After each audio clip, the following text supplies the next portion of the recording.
Il en avait pourtant fait sa première bataille pour « fermer les guillemets, je ne veux plus d'ici la fin de l'année avoir des femmes et des hommes dans les rues, dans les bois », avait déclaré Emmanuel Macron fin juillet à Orléans lors d'un discours sur l'accueil des migrants.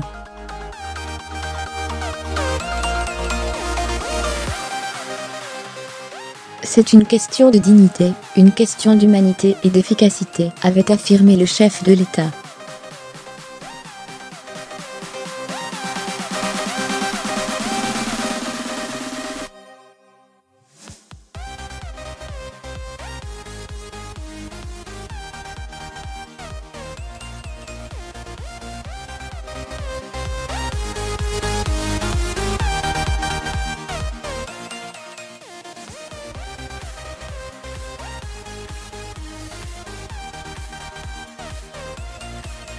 L'association Droit au logement, DAL, est notamment montée au créneau lundi dernier, jour de Noël, en manifestant devant le ministère du Logement à Paris.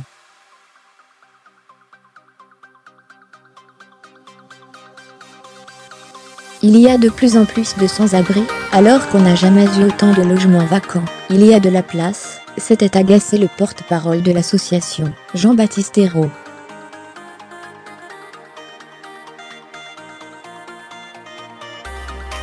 J'observe qu'à Paris, et dans beaucoup d'autres villes, beaucoup de gens, et même de plus en plus, dorment dans la rue, a également souligné sur France Info vendredi Alexis Corbière.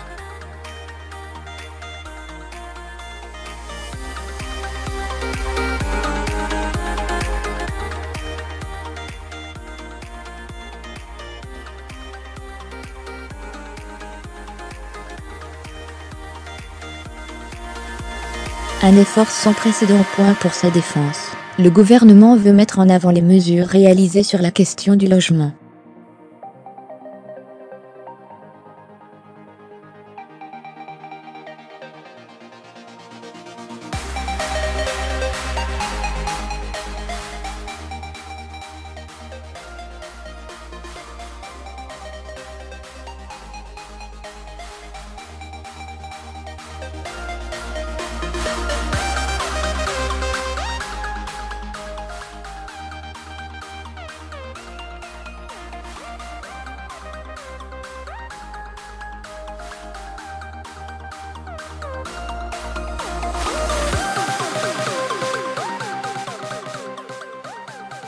Autre problématique avancée vendredi par le gouvernement, le refus de certains sans-abri de se rendre dans des hébergements d'urgence.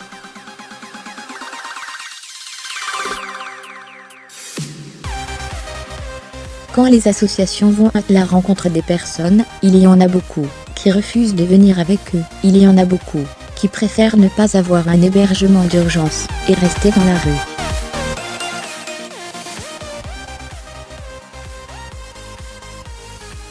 Ce n'est pas du tout une généralité, mais c'est la réalité du terrain, rapporte par exemple Julien de Normandie.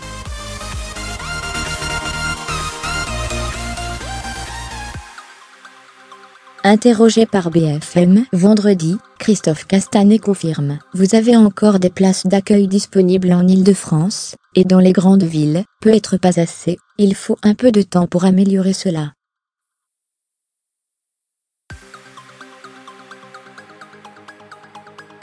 Ensuite, il y a des femmes et des hommes qui refusent aussi, dans le cadre des maraudes, d'être logés, affirme le patron du mouvement présidentiel et secrétaire d'État chargé des relations avec le Parlement.